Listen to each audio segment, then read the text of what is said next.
¿cómo están? Bienvenidos a otro programa de Trauma de Giles. Hoy tenemos al Gil de siempre, disculpen por esto. Hoy está invitado solamente porque cumple años. Sí. ¡Ay! Cumpleañero, ¿no? Pues, gracias. También tenemos a David. Yo no estoy de cumpleaños, pero igual. Pero está enfermo. Igual festeja. Pero está enfermo. Hoy, sí, acaba de venir una cita médica. Hoy festejamos porque festejamos. Tanto para... Bueno, pero hoy... y yo, mucho gusto. Y tenemos a un testigo de Jehová. No, ¿qué es lo que hace aquí?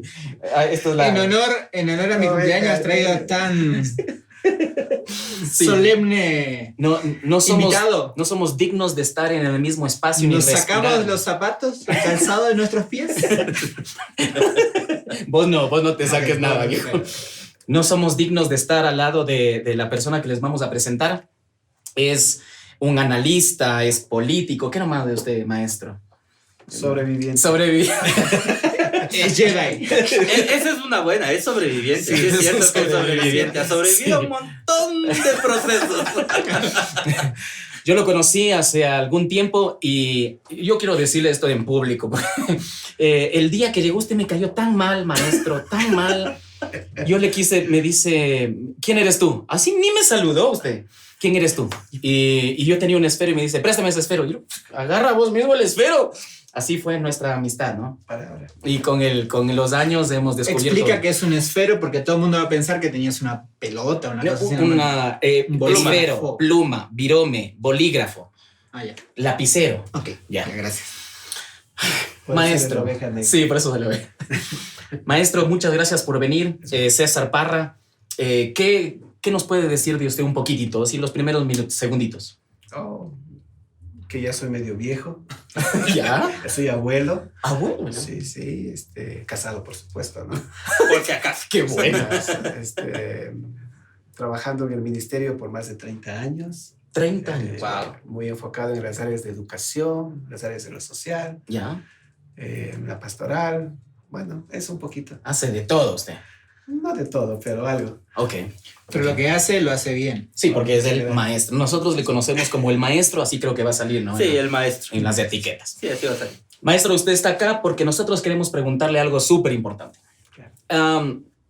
Yo tengo un trauma. Solo uno nomás. En esta ocasión. En esta ocasión. Sobre este tema. Sí. De que, claro, hay gente que me ha dicho, Pablo, ¿vos estudiaste en el seminario? Sí, yo estudié en el seminario. Entonces eres pastor. Pausa allí. El instituto ese Para. al sur No, del no, continente cuenta como seminario. No, la pregunta es esta. ¿Es lo mismo asistir que estudiar? Ok. Porque ese es otro tema. Pongámosle de vuelta. Yo fui... La pregunta- No sé si pasó usted por la universidad o la universidad pasó por usted. Hay Claro. que ver. Y hay muchos que nos preguntan eso, si realmente es pastor el que sale de un seminario, de la universidad, ya es pastor. Entonces, tiene que ver con educación, tiene que ver con llamado. ¿Con qué es más? Se la puse difícil, ¿no? No, es bien fácil. Sí, es fácil, estás equivocado. Sí, lo que pasa es que el llamado del Señor es un principio fundamental de reconocer la convocatoria de Dios hacia una tarea específica dentro del ministerio de la iglesia. Ya. Y obviamente el ser humano, o hombre o mujer, en eso no tengo ninguna dificultad en pensar en ello, sin embargo, acude, acepta, dialoga entre Dios y su conciencia y entonces asume una perspectiva de vida en términos de llamado personal. Un mejor ejemplo es el diálogo entre Moisés y Dios para hacer una tarea específica de la liberación de su pueblo. Okay. Pero la educación para hacer bien ese trabajo es otro tema, definitivamente. O sea, sí tiene que estar educado. La palabra define una exigibilidad y no necesariamente sí o no. El llamado de parte de Dios a un ministerio, yo voy a decir, es irrevocable y por encima de la formación particularmente. ¿No? ¿Ya? Interesante. Es una parte del encuentro de lo sagrado entre Dios y el hombre para una tarea específica. Y hay una pregunta. ¿Quién valida ese llamado? Primero, tu propia Del conciencia. seminario. No entendí nada. Él quiere llegar al seminario ese del sur para validarse. No, y el otro es igual. César, no. Gracias. César, lo que él está queriendo es que al terminar el programa tú le des valor el certificado de pastor. Bueno. Podemos ordenarle aquí mismo, Yo tengo, me he escuchado todo. Ya eres Avenger, ¿no? Entonces, la formación para el ministerio es diferente en términos esenciales. Y hay un precio en términos de pagar para poder hacer ese trabajo. Pero es como, alguien ha dicho algo así como una frase muy, muy básica. Es decir, el llamado es como darte la habilidad para el ministerio o la convocatoria, pero el seminario o la universidad o los programas de formación te ayudan a afinar esa habilidad, a entender los procesos, los límites y la formación para poder hacer bien ese trabajo. Entonces, una cosa es tener los dones dados por Dios para el ministerio y otra cosa es estar capacitado para ejercerlos bien. Entonces, la formación, yo no lo veo como diríamos, como obligatoria, pero sí es determinante en la calidad del resultado. Perdón, César, pero ahí no caemos en una, no sé si decir la palabra burocracia, pero a veces hay personas que están sirviendo, que están en el ministerio por el llamado, no tuvieron la oportunidad de ir a una escuela donde capacitarse, donde formarse. O no quieren hacerlo. Sí, o que quizás estoy poniendo el ejemplo de que no tienen las posibilidades. Y los otros no le reconocen como pastor o como siervo porque no fue a la escuela. Ok, la otra parte de lo que estabas hablando, el tema de la validación, es muy importante que primero empecé con la autovalidación, es decir, tu entender que estás siendo llamado por Dios. Dios me llamó y yo soy porque Dios me llamó. Pero la otra parte es importante, que es la comunidad. La comunidad reconoce en ti el don, la habilidad, la mística, el compromiso del ministerio. Entonces, cuando la gente no le reconoce es porque la gente mismo no le ha validado. Sí, pero no me refiero al reconocimiento de su grey, de su gente con la que está trabajando, sino de otros líderes. Y dicen, es que como tú no estudiaste en el seminario tal, no eres pastor. Bueno, eso puede ser cierto, porque cuando no traes un titulazo atrás, la gente no te cree, ¿no es cierto? Está bien.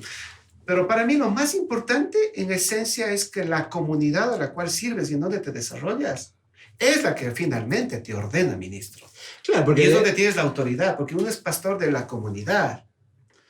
Y está la otra parte. Comunidad. Claro, está la otra parte. El que viene con el título, pero hay una persona en la iglesia, un viejito que no fue a la escuela, que le pasa de largo, le pasa por encima porque... En experiencia, claro, en porque realmente la gente tiene más respeto y le considera como pastor o como líder o como anciano o como, no sé, lo que sea, a esta persona que no fue a la escuela antes que el otro que viene con el título diciendo, vean, yo soy ahora el dueño del rancho porque tengo el título este. Sí, es cierto, puede pasar, sucede eso también. Me pasó un día que yo estaba pastoreando una congregación con mi esposa y una joven muy carismática, muy llena de habilidades, cantaba bonito y todo, decía, pastor, si el Espíritu me inspira y me llena, yo puedo ser pastor sin ir a la formación. Dije, sí. Y dice, pero entonces, ¿para qué la formación? Dije, bueno, mira, la verdad es que déjame te pongo de otra manera. Yo te veo a ti, le decía a la hermana, que estás súper enferma. Y yo te veo, estás súper enferma. Y yo creo que debo hacerte una operación. ¿Aceptarías que yo te opere? Porque yo te veo que estás muy enferma y además estoy inspirado para operarte. ¿Me dejas? Dice, no, pues que usted no sabe. Algo parecido es con el tema del ministerio. Pero un momentito, entonces ahí es cuando yo... Ahí me crea el trauma. Sí, tengo la cirugía. Ahí entra en la paradoja. Ahí comienza. Porque, a ver, hay muchos pastores que sí han ido a seminarios, qué sé yo, pero no están capacitados, por ejemplo, para dar una consejería familiar. No están capacitados para dar una consejería psicológica. Alguien que necesita temas psicológicos. ¿Significa que el pastor tiene que prepararse entonces también para un tema psicológico? O sea, para ser psicólogo, no sé. Eso es chistoso. Pero el pastor no debe solucionar los problemas de todos. Sí, pero ¿y si yo voy donde voy y te digo, hágame la cirugía y no sabes qué tienes que saber? Perdón, me están diciendo de producción que se te está viendo la... Ah, perdón. Se te está viendo. Gracias. Gracias por tocarme el celular. Maestro. Me recuerdas a muchos pastores que con un celular pierden el control. Sí. Está predicando bonito. ¿No? A ver, Pero es parte de las habilidades que tiene que aprender. Volvamos. Lo que yo decía es de que si yo tengo la idea de que el pastor tiene todas las soluciones o todas las respuestas, creo que estoy equivocado. Porque no necesariamente el pastor debe tener todas las respuestas. Sí, no tenemos todas. Y quizás a veces los pastores, hay pastores que tienen quizás dones, por así decirlo, más pastorales y más de cuidado. consejería, y otros quizás son más administrativos. O sea, no son el tipo de gente que trabaja con la persona, pero sí es bueno administrando. Claro. A mí me gusta tratar el tema ahí de más que llamado al pastorado, llamado al ministerio. Porque si bien es verdad, la práctica de nuestras congregaciones frecuentemente es depositar nuestra confianza, que es muy peligroso últimamente, pero depositar la confianza en alguna persona llamada pastor o pastora que pueda conducir una enseñanza y un proceso de la palabra hacia nosotros. Entonces es un depósito de confianza, ¿no es cierto? Pero la práctica es que las iglesias tienen, yo le llamo un pastorcentrismo. Pero la escritura a mí me enseña de que, por lo menos a mí me gusta muchísimo la comunidad de Éfeso en términos del libro de la escritura de la lógica de Pablo, en el que nos llama a la construcción de equipos de trabajo. Entonces ahí mismo habla en el capítulo 4 de que el Señor instituyó a unos apóstoles, a unos profetas. Ni me acuerdo, vos sabes más que yo. Sí, maestros. Por eso usted es el maestro. Pero recuerda muy bien que el libro de Timoteo 1 y 2 es la extensión del pensamiento de la práctica de la comunidad de Éfeso. Entonces, en el libro de Timoteo también habla de que hay que, los que se sienten llamados a ser obispos. Jamás dice pastores en Timoteo. Obispos, que significa supervisores, educadores, etcétera, etcétera. Sobrevivedores. Pero más educadores, Okay. en realidad. Un obispo más se dedica a la educación. Porque eso se ha cambiado como obispo, como el líder superior. Sí. Y la realidad obispo es uno igual para educación. Por eso en el pasado llamábamos el superintendente de la escuela dominical. Claro. Ese es obispo, Sí, ese es sí, obispo. Sí. Ya. Pero, Si me estás viendo, no y ahí habla de los diáconos. Entonces, los diáconos, que son las personas que administran, que construyen la parte de los procesos, garantizan los procesos administrativos de una congregación. Y garantizan incluso la representación y la equidad. Recuerden bien el libro de capítulo 6 del libro de los Hechos. Ellos están puestos para garantizar equidad y, por lo tanto, el reparto. Claro. El reparto de las cosas que pueden ser bien para todos. Sí. Ese es un diácono. No solamente para ser ujieres o para la cena del Señor, es garantía de equidad. El diácono es eso y garantiza el buen trabajo de los ministros. O sea, si es que usted es diácono, ya puede decir, yo soy diácono, ¿cierto? Por supuesto. Muchos pastores no están ordenando diáconos precisamente porque ni entienden bien el tema ni tampoco quieren policías encima, ¿no es cierto? Pero lo cierto es que en la comunidad de Éfeso podemos ver un abanico de ministerios. Sí. Y todos y a eso yo podría decirle los llamados al ministerio. Ok. Ahora, unos son muy buenos en la lógica de lo apostólico, que son los misioneros en la realidad, la expansión del reino de Dios, la proclamación extraterritorial, que es hacia más allá, y hasta hemos inventado grandes agencias de misiones para eso. Y lamentablemente muchas de esas grandes agencias de misiones se han separado de la iglesia. Sí. Pero el espíritu mismo en esencia es los misioneros, que son los llamados y enviados de la iglesia hacia la misión. Trabajo apostólico. La lógica de lo apostólico. La lógica de los profetas es en sí mismo la perseverancia de la palabra del Señor hacia el interior de la comunidad, para advertir los problemas que una comunidad puede vivir. Ese es el rol de un profeta, en la realidad. Y es preventivo. Y el rol del pastor es el cuidado de la gente. Ya.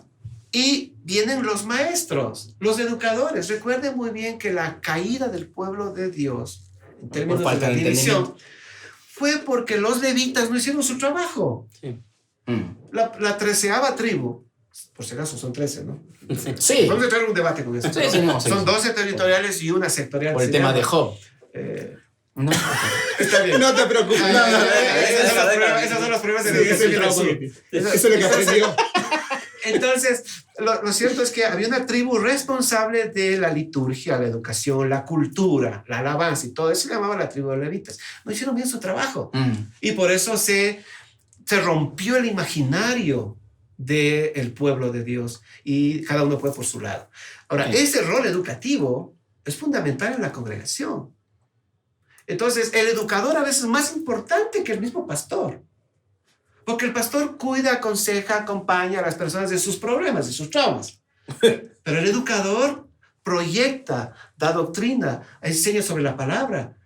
Por supuesto, ustedes pueden mirar en la perspectiva del campo de misión del Señor Jesús. Decía que Él recorría las comunidades, Él predicaba en las sinagogas, Él educaba en las sinagogas y Él sanaba. Esos 4 elementos importantes de la perspectiva misiológica de Jesús es fundamental la educación. La educación que hemos abandonado por unos buenos cantadores por ahí que están cantando más de 40 minutos en unas congregaciones, eso les sepa a ustedes. Con buenos escenarios negros. Y en vez de dedicarnos a la educación a profundidad, y por eso estamos debatiendo, toda esta mañana hemos pasado debatiendo con el presidente de la Asamblea para parar este tema del avance de la ideología de género. ¿Por qué? Porque nosotros no hemos hecho un trabajo correcto en la educación en la iglesia. Y allí va entonces la segunda parte. Si tiene que ver uno con el llamado al ministerio, y ya sea de profeta, apóstol, maestro o lo que sea, llamado al ministerio en general, ¿qué pasa con la profesionalización de este llamado? Ahí los seminarios, que son como más de 22 en el país. En Ecuador son 22, ¿no? Más o menos, y hay como 400, algo así, que hicimos un consorcio hace unos años en la Florida para intentar armonizar un programa. ¿En toda Latinoamérica? En toda América Latina. Y hay distintas formas y formas de formación, y hay niveles de capacitación y todo, y hay orientaciones también, porque muchas de estas instituciones educativas dependen del valor doctrinal de cada una de las instituciones que lo promueven. Correcto. Supongamos, la Iglesia Bautista, a la cual yo me debo, tenemos una orientación, aunque nos están dando palo a nuestro seminario últimamente, pero bueno, yo vengo de esas filas y le doy gracias a Dios. ¿Usted es bautista? Ahora un poco medio bautriste, ¿no? Un poco bautriste ahora, pero está bien. Okay. Pero de la lógica de la bautista, y claro, ahí hay formas del abordaje hermenéutico y cosas así, desde la pentecostalidad, desde la liberalidad, lo que sea. Hay formas y formas, pero lo que sí estoy bien claro es que un seminario tiene un rol muy importante, que es formar en habilidades a las personas para que hagan bien su trabajo. Ok. Y eso no garantiza que lo van a hacer bien, porque ahí está mediado por la cultura, por los recursos, por el carácter de la persona que al final... El llamado. Y el llamado es único e irreversible. Es único e irreversible. Sí, Dios te llamó al ministerio y o lo haces o lo haces.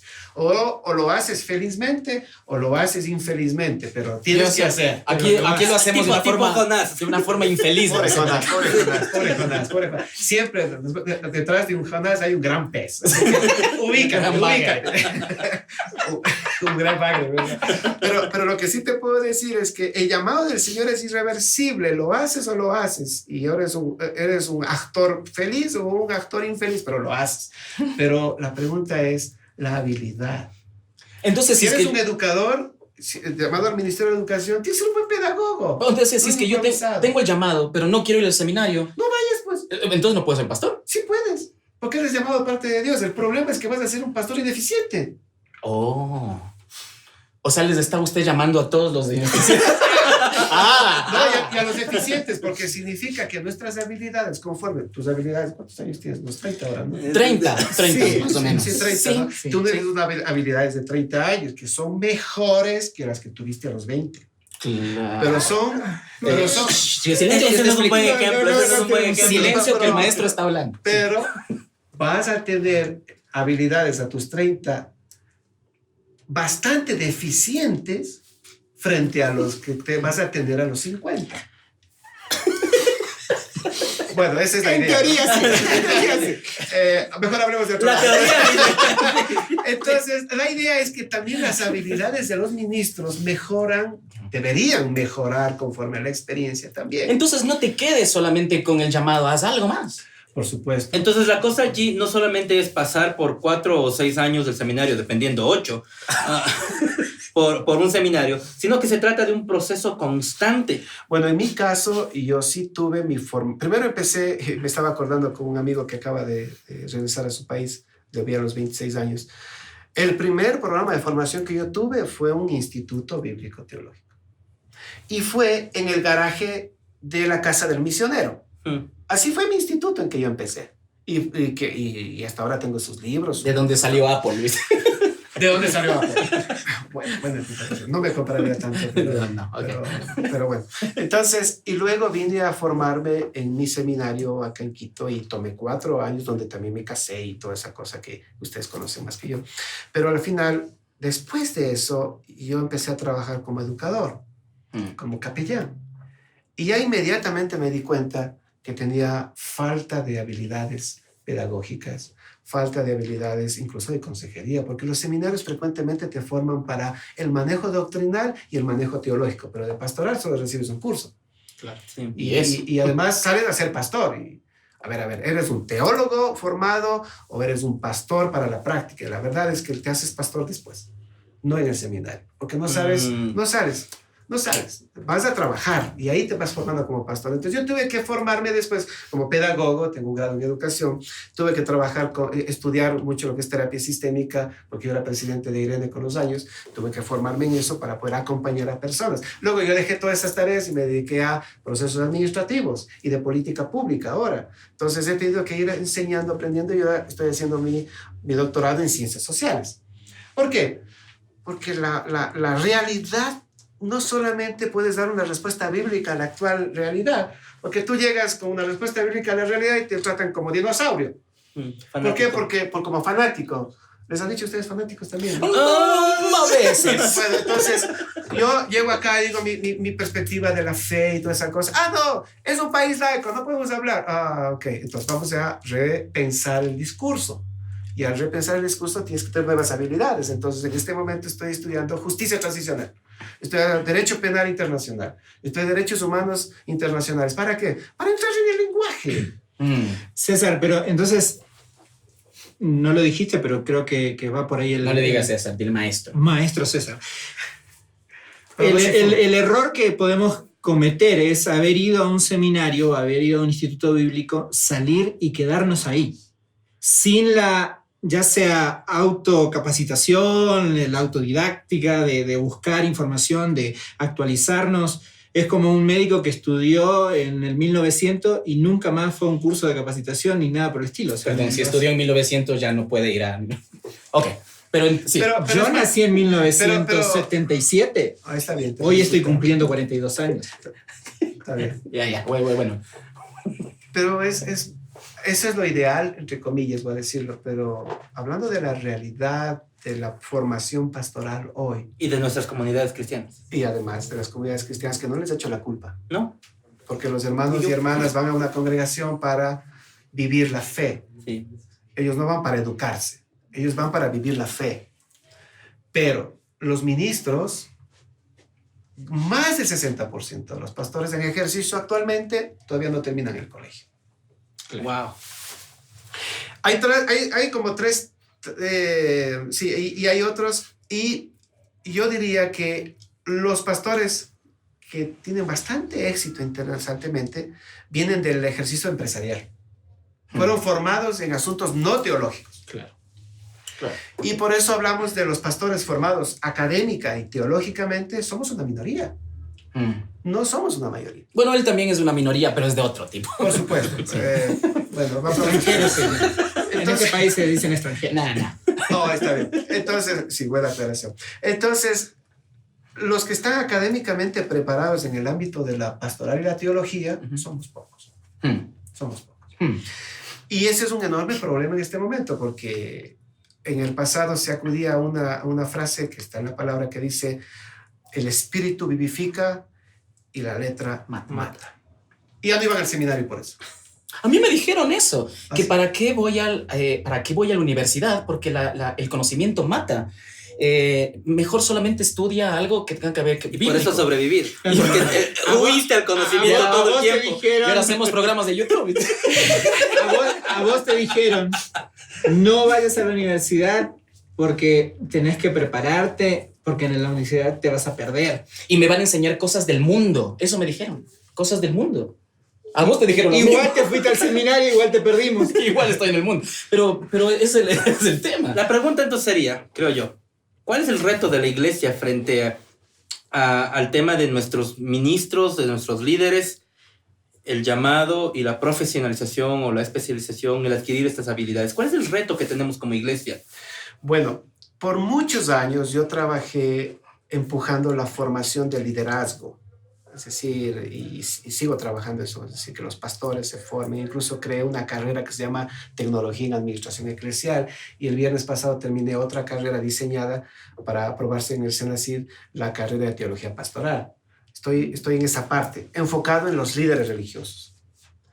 Pero en los últimos años, desde el 2010 en adelante, cambió un poco el giro. Estoy trabajando más para apoyar a las comunidades evangélicas, a los miembros, a las ovejas. No a los líderes tanto. También, pero mi enfoque principal ahora son las ovejas. ¿Qué es la lógica? Lo que se llama la masa crítica. Si meto conocimiento a las ovejas, van a subir en su nivel académico. Sí. ¿No es cierto? Uh-huh. Si tenemos unas ovejas más inteligenciadas en el conocimiento, ¿qué va a pasar? Por masa crítica deberían presionar al liderazgo a ser mejores.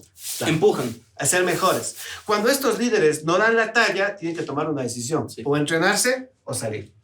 Perdón, pero es por ahí el tema de masas críticas. Entonces tenemos que lograr, imagínense en los años 60 y 70, el pueblo evangélico era muy educado. Muy educado. Y ahora pareciera que la educación de nuestras comunidades no es la prioridad. Y entonces ahora son seguidores de discursos Y de gente. Y muchos dicen, yo tengo la cobertura de tal persona. Digo, oh, qué interesante. Y es una palabra nueva, ¿eh? Cobertura.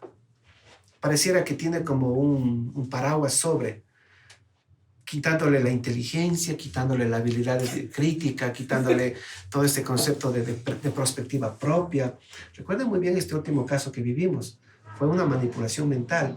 Una adolescente que de alguna manera fue abusada en sus emociones. Entonces es la habilidad de ese llamado lavado mental. Voy a usar esta palabra.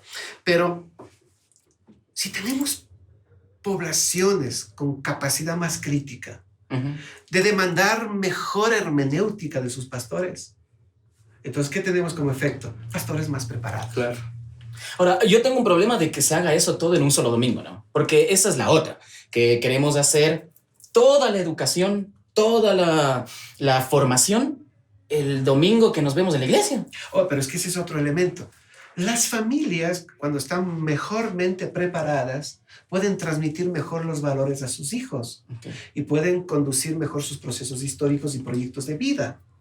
Okay. Entonces, cuando tienes un adolescente que se educa en su casa, con sus padres, y sabe todos los manejos de la sexualidad, los manejos de la vida, los manejos del proyecto de vida, la ética, la palabra de Dios, la oración, toda esta parte, ¿qué sucede? Tienes familias más robustas y por lo tanto, por cierto, más fuertes a que muchos líderes religiosos no las impacten de mala manera. Eso iba a decir, porque aquí hay uno robusto, pero no de ese. No estamos hablando de esa robustez. Entonces, cuando tenemos familias educadas, familias robustas en sus relaciones y todo, ¿qué tenemos? Un gran efecto de iglesias fortalecidas.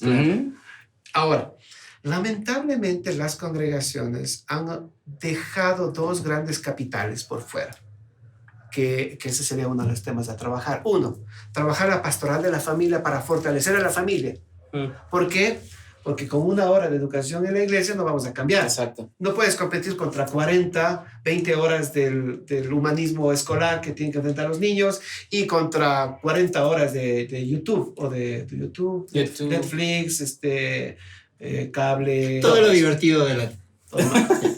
Todo lo que... Y de tablets, ¿no? Y tablets, toda esa cosa. Entonces, no puedes competir con una hora. ¿Qué puede competir realmente? Es con un ejercicio propio de la integración de la familia en la educación de sus propios hijos. La iglesia no puede reemplazar nunca a la familia. Entonces, ¿Cuál sería el mejor aliado de la familia? Es la iglesia, pues. Entonces la iglesia debe trabajar en pro de la familia. Y no en pro de sus programas, o en pro de su crecimiento, o en pro de su avanzada económica. Tiene que avanzar por la familia. Cuando tiene familias robustas, basadas en una educación y una pastoral adecuada, tienes una iglesia robusta. Por eso no es suficiente ver enlace en la televisión los domingos Y no ir a la iglesia. y no ir a la iglesia porque ahí está, ¿no es cierto?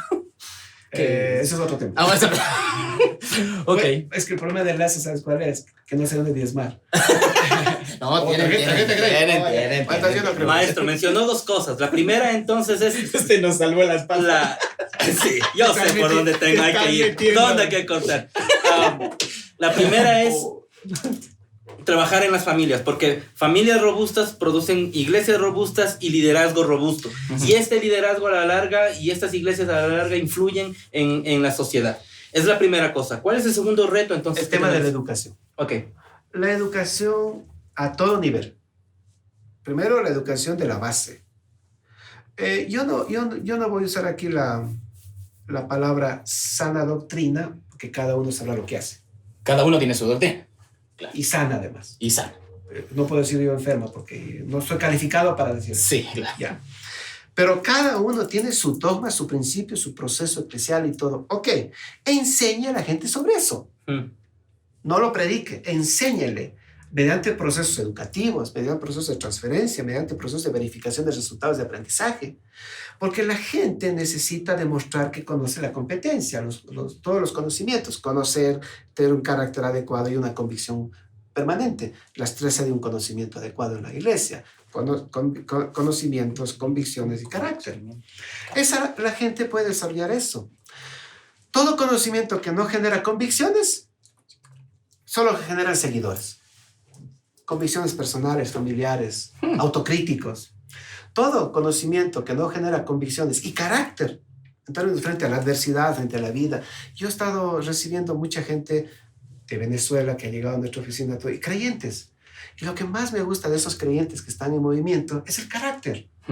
Es decir, se tomaron una decisión fuerte, buscando la esperanza y buscando una oportunidad de vida. Pero lo que más les sostiene en ese movimiento migratorio es el carácter cristiano, la fe, la convicción, la esperanza. Si no dotamos mediante educación para que la gente logre esas habilidades, solo tenemos iglesias engordando. Sí. Y la verdad, prefiero tener una congregación con carácter, pero chica, que seguidores. Así. Claro.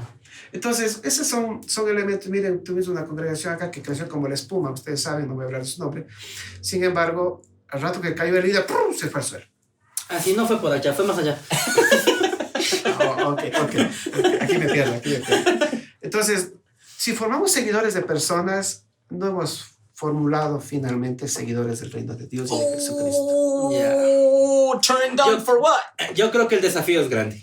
Yo creo Entonces, enfoque familia, enfoque educativo y enfoque advertivo, que es el tema de la proclamación de la palabra. Porque al final la palabra del Señor debe generar impacto en la vida de las personas. Y vamos a hablar acerca del aborto, ¿no? Del abortivo, dijo. ¿Cómo era? ¿Qué? Yo creo que el desafío es grande para lo que se viene al ser iglesia. Y creo que en plena era de la comunicación y de la información la tenemos por todo lado y es facilito. Pero me quedo con lo del maestro. Conocimiento que no genera convicción, solamente genera seguidores. Nosotros no queremos Así que síganos. Así que por favor, póngale seguir. Porque convicción acá. Clic en seguir, pinchar la campanita. Nos vemos en la próxima, seguro que sí. Maestro, gracias. Por estar acá, de verdad que nos ha desasnado. Amigos, por favor, escríbanos, pongan sus comentarios de ver qué les parece. El pastor necesita formación, etcétera. Póngale ahí. Si tienen sus traumas también, suscríbanse y cuéntale a alguien acerca de Trauma de Giles. Gracias, maestro, por el tiempo que nos ha dado. Te recomiendo volver a clase. Sí. Pero de literatura, o sea, de cuarto grado. Clases de cocina. Estoy vetado en algunas instituciones. Vete a hacer terapia. Gracias. Chao. Cúrense. Chau.